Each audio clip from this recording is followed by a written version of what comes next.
আমরা সবসময় বিনোদনের জন্য নতুন কিছু খুঁজি। শাপলার বিলের সিজন শেষ, এখন চলছে কাশফুল।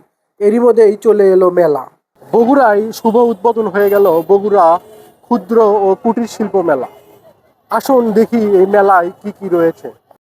বগুড়ায় মাসব্যাপী ক্ষুদ্র ও কুটির শিল্প মেলার উদ্বোধন করা হয়েছে।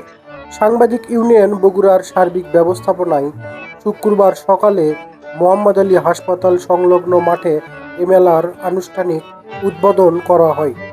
মেলায় দেশীয় বিভিন্ন ক্ষুদ্র ও কুটির শিল্প পণ্যের পাশাপাশি শিশুদের বিনোদনের জন্য বিভিন্ন আকর্ষণীয় রাইড রয়েছে।